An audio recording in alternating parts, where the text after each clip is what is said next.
Here with fourth-year co-head coach Brooke Stoehr, Northwestern State women's basketball, off a big victory at home against Sam Houston State, able to sweep the first conference weekend at home. And now, Coach, a bit of a new challenge. You hit the road for two games at Abilene Christian on Thursday, at Incarnate Word on Saturday. For the newcomers who haven't experienced conference life on the road, what's the biggest adjustment? I think the biggest thing is just taking the same mentality when you go on the road. It's not like our team hasn't been in tough environments. We've played at number 4 Baylor, we've played at number 5 Texas. I think they've actually flipped in rankings now this week. But our teams, we played a tough 2-game stretch at New Mexico State in a tournament where they're very good at home. Our players understand that, our older players understand that. I think our younger players have experienced that through our non-conference schedule, so that's good. But I think the biggest thing for them is understanding that how valuable possessions are when you're on the road. So you have to defend, you have to rebound, and you can't give away possessions on the offensive end of the floor. Step by step, it seems. You talked about last week going into conference how important rebounding was going to be.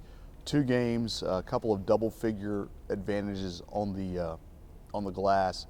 This team seems to be a very coachable unit. They are, and I think that when you challenge them, they've responded well. And it's something that we've really tried to focus on, and we felt like when we got to conference play, if we would just have great effort and great concentration on the defensive end, we could block out and then go get the rebound. We just needed to go pursue the ball, and that's something that, when you're playing 6'5", 6'7" across the board for several games, your rebound margin is going to look a little different. But even in the teams that we were a little more evenly matched with, we weren't rebounding the basketball the way I felt like we were capable of. And we challenged our team with that. It's something that we said, hey, in order for us to have a little margin for error on the offensive end of the floor and not have to be so perfect, then we've got to create some extra possessions by getting some offensive rebounds, and then we've got to limit other teams, to one shot and out. After 3.5 years, you may have thought you could say everything you can say about Janelle Perez, but Monday night, just another remarkable performance, 7 of 8 from 3. First 2 conference games, you pointed out, shooting 70% from the floor, 80% from 3, and 100% from the line. What more can you say about her? Well, I think the neat thing, she did it on 11 shots and only took 1 free throw. And I'm not sure that I've ever seen anybody score 27 on 11 shots and only have 1 free throw attempt.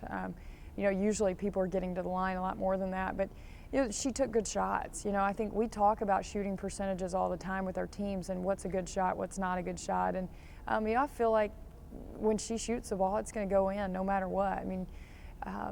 But she's very unselfish, and she wants to get her teammates involved. She's leading the league in assist to turnover ratio in conference play, and she just is concerned about winning. And for us, I think if you go back and look at our stats throughout the season so far, I don't think she's maybe taken more than 13 or 14 shots in a single game this year. And with that shooting percentage, I'd like for her to take 12 to 15 a game. And, that would probably be the smart thing for me to ask her to do. But she's so unselfish, and she's just concerned about our team winning. And she understands that there are games when we need her to score more. And last night was one of those. I thought we shared the ball extremely well. We made a number of extra passes. We passed up a good shot to get a great shot. We had a number of open first looks where we got a better shot, and I think she was the recipient of several of those, but she was definitely feeling it last night, and you could tell. I had a feeling in shoot around yesterday. I told Coach Hicks and Scott, I said, I think she's gonna break out. She's shooting the ball really well, and you can just kind of tell sometimes. And she took really good shots and knocked them down, and I thought we executed very, very well. We got the ball inside, out a number of times to her in around the 3-point line against the zone, and she only took 3 shots in the second half. And it was an impressive performance, but the best part is she had 7 rebounds, and I think she's averaging 6 rebounds a game in conference play. So she's trying to do a little of everything for our team. Last night it was from a scoring column. You head out to Abilene. Speaking of teams that can score, I believe they're leading the conference in scoring. Certainly in scoring margin throughout the season. Great game with them here last year. Tia Youngblood maybe had at that point, her best performance of the season, especially from the line in that game. But as you head out to Abilene for the first time, what is Coach Goodenough's team shown you that you've seen? Well, I think they're, a year older. I think we've seen this group play for the last 2 years, and now they're a bunch of juniors and a senior in Whitney West, Swinford, and they can score the basketball. They want to play at a fast pace. They want to get up a lot of shots. They want to drive you to the rim, get you sagging off, helping up, kicking for threes and dumping for layups and getting to the free throw line. And their offensive efficiency is pretty good. When they can get those numbers, you've got to be solid defensively. You got to contain the dribble and force them to take contested shots. Their posts do a great job. Shellstead's been a force for them inside. The Dimbas are very active on the glass. They can face up and put it on the floor, shoot the three. They're going to be a difficult matchup. We have to have a very, very solid team defensive effort in order to contain them and have a chance to win. We've never been to Abilene. I've never been there, anywhere I've coached, and so this will be a new environment for us. But our kids will be ready for the challenge, and they'll go out there. We'll be prepared, and we've got to do a great job defensively, and then we've got to be able to score with them. For the first time since the end of the great run you had at the end of the 13-14 season, you've been able to hold opponents to under 50 points, in back-to-back games. What's been behind that? Well, I think focus and concentration, number one on scouting report, but I think their energy and effort has been really good. We've really given up some points on the boards this year, second chance opportunities, just extended possessions, and our team is really focusing in on that. It's something that we've been, every time out, we've made a big deal of rebound margin and where we are, and we've done that stuff in the past, but certain groups really either buy into that or they don't, and they're starting to figure out that when you limit a team to one shot, your chances of holding people under 60 is very good. And for us, the last 2 games, we've been able to hold people under 40. And on the road, we're gonna have to be very, very good defensively because they're shooting well at home and obviously are very comfortable at home. And we've got to do a great job of being solid in our scout, solid in our execution of that.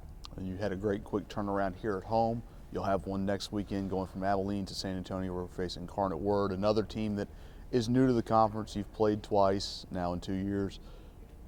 Looks like they, much like Abilene Christian, have taken a step forward this year. They have, and Kate's done a really good job of recruiting in some players that fit what she wants to do, and they've added a couple of shooters to the mix. Adams is playing really well for them, a very good athlete that can put it on the floor, can shoot the three, and she's done a really nice job of getting those kids to play hard. And I think that we've got to be able to go in there and be able to score against their defense, handle their zone, and when they go man, be able to execute against that. And then we've got to be able to be solid, keep them off the glass, and force them to beat us over the top. You guys have done such a good job making inroads recruiting-wise in Texas. What do these trips over there mean to the kids that come over to Natchitoches to go home, even though we know how big a state Texas is, but it is for them to play in their home state? Well, it's fun for them. They get to play in front of their friends and family, and it's just like our Louisiana kids here playing in front of their families when we play at home.